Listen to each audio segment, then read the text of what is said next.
Welcome to the Pain Relief Path podcast, where I dive into the vast world of chronic pain with the occasional help from knowledgeable guests from diverse disciplines that impact your chronic pain. I am your host, Dr. Pan Zhang, physical therapist turned chronic pain coach.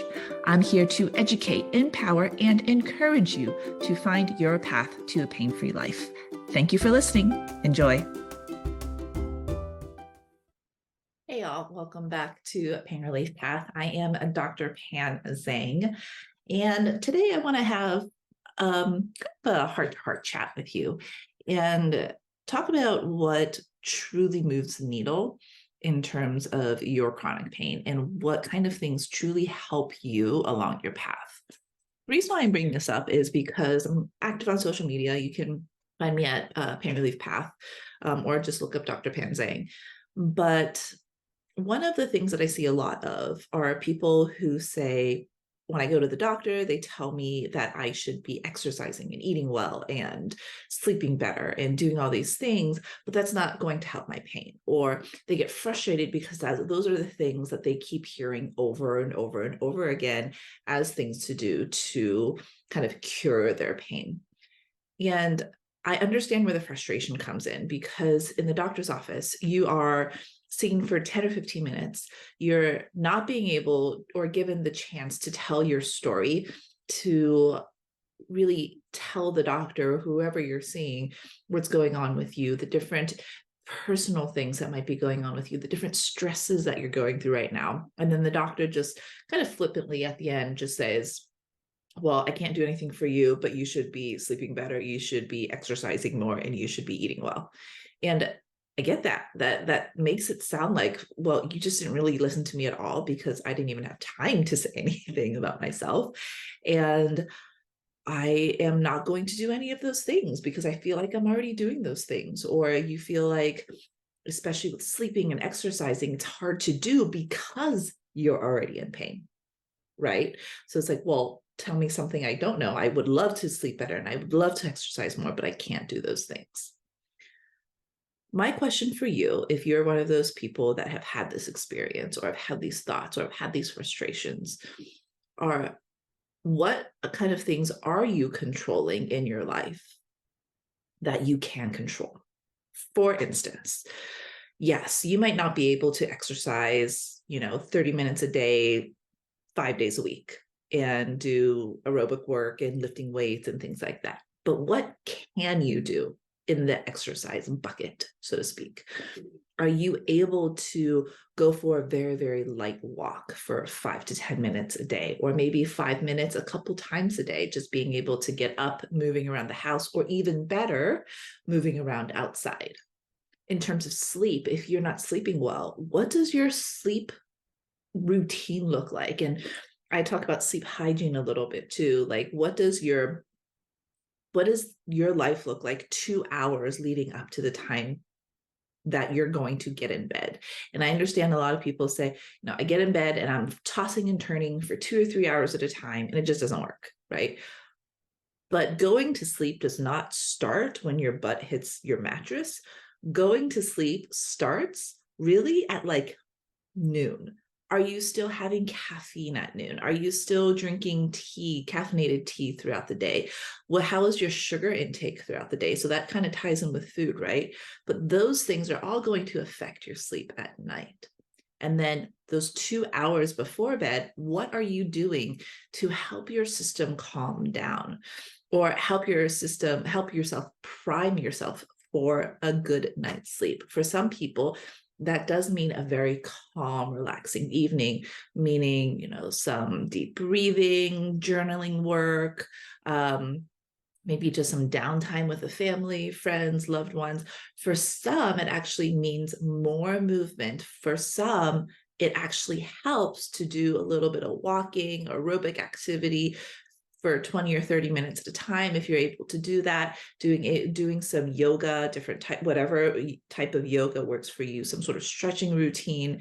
I wouldn't necessarily say get your heart rate up and lift heavy weights, but for some people, especially if you're very, very restless at night, it can actually be really helpful to move a little bit. Are you doing those things? Have you experimented with those things? Have you truly taking the prescription of exercising well, sleeping better, and eating well to heart versus just saying, I can't do any of those things because you feel like you haven't been listened to. And I get it. You probably haven't been listened to. Let's be quite honest, which is why you're listening to this podcast right now.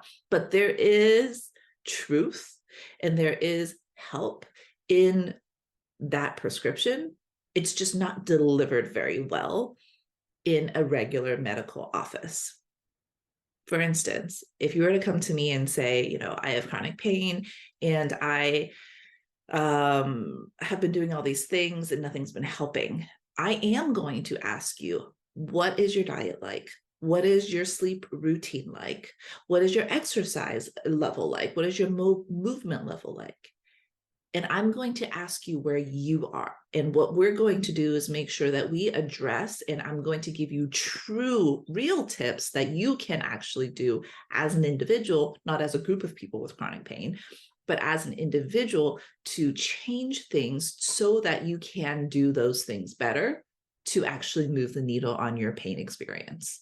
For a lot of people, that's what's missing. It's like, well, of course, I know I have to eat better. I know I have to exercise. I know I should be sleeping better, but I can't do those things.